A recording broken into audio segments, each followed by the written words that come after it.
Thanks for your support. Please subscribe. Yeah,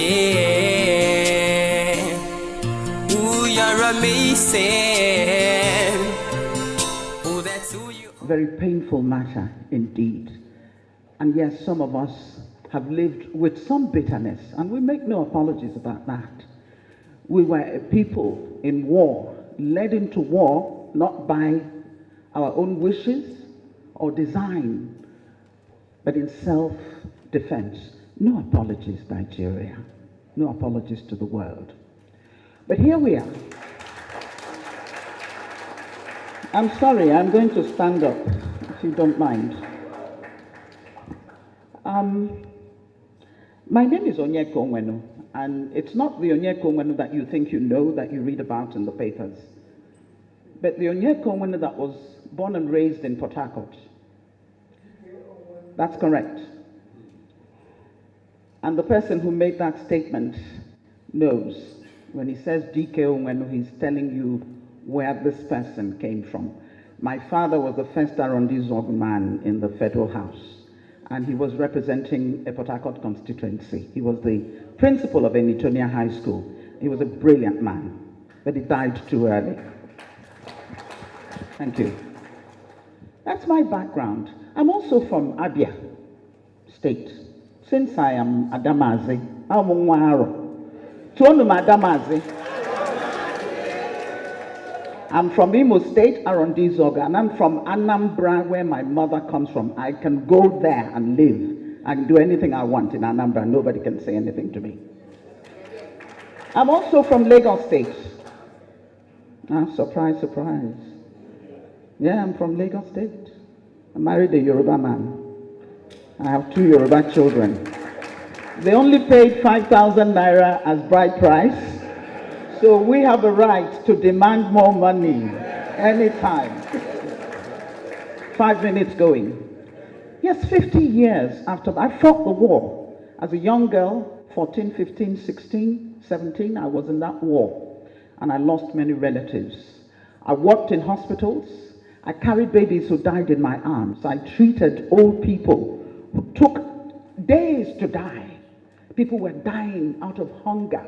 Even our soldiers were dying out of hunger at a particular point. But thank God, we survived. You see, when my father died at 40, he was a politician and also a principal, but he didn't have much money. In those days, you had to keep your day job, even if you were a member of the House of Representatives. Yes, my mother, an Anambra woman, was a trader. Put your hands together for Anambra women. She was richer than my dad, so my dad would borrow money from her to buy the land, and he never paid back. You know how it is. And my mother dares not raise the subject again.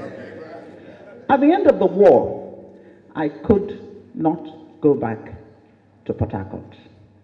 My home was abandoned property. Those of you who come from Port Harcourt know the story. A home that a widow, my father had just laid the foundation when he died in a motor car accident, on duty.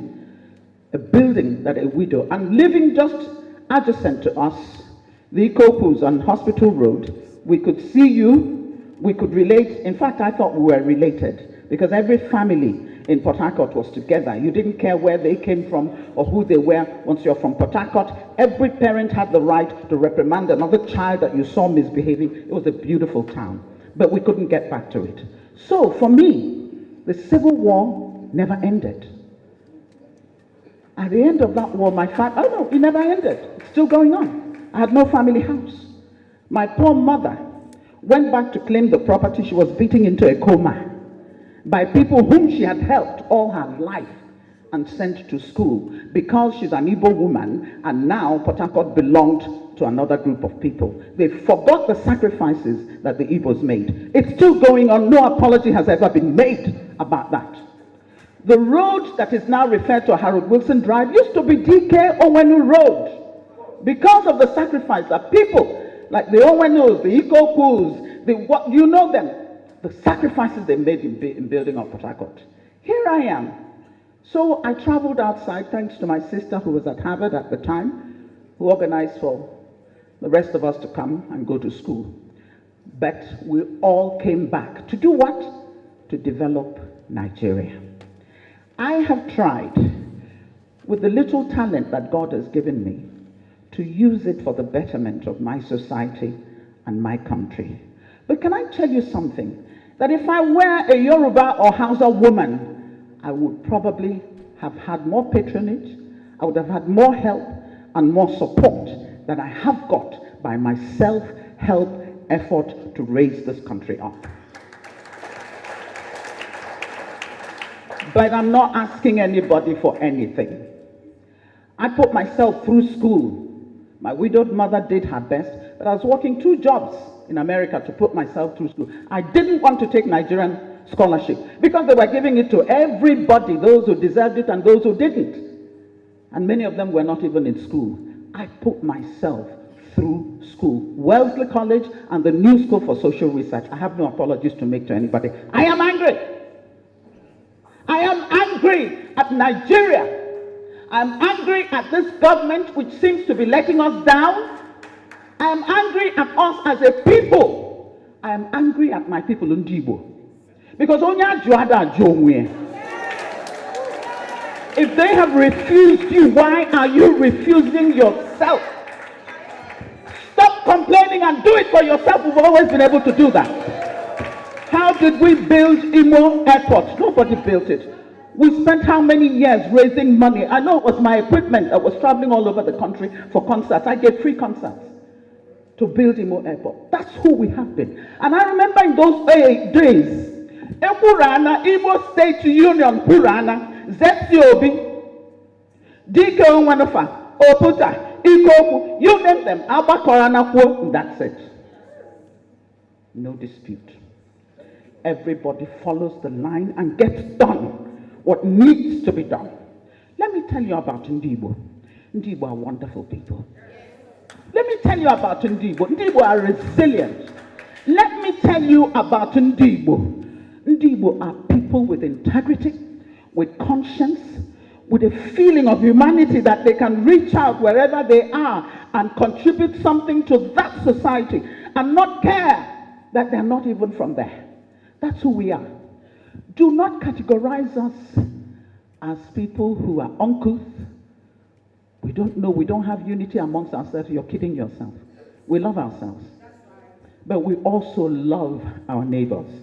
You see, to love your neighbor, you have got to love yourself. That's what the good book says. Love your neighbor as yourself. So how are you going to love your neighbor if you don't know anything about self-love? I am a proud Igbo woman. And yes, if there's anything you know about me as I walk into a place, know that there's nothing you can do to me in this country to bow my head. I will not do it. I am my father's daughter. I am my mother's daughter. As an Igbo person, I stand before you committed to the project called Nigeria. But at the same time, you talk about never again.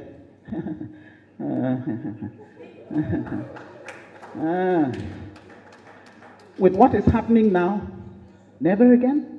I don't know. But I will soon take my seat. Let me say to the rest of Nigeria, you insult us, and sometimes we do the insulting as well, and that's terrible. We've come to a stage where we have to be insulting each other so badly. But go ahead. We will not succumb. We will not bow. We are children of God. We are here for a purpose. God has put us on this good earth for that purpose.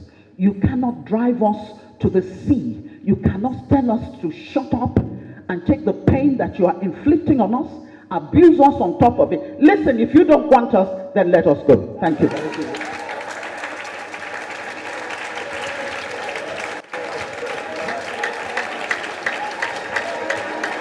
Thanks for your support. Please subscribe.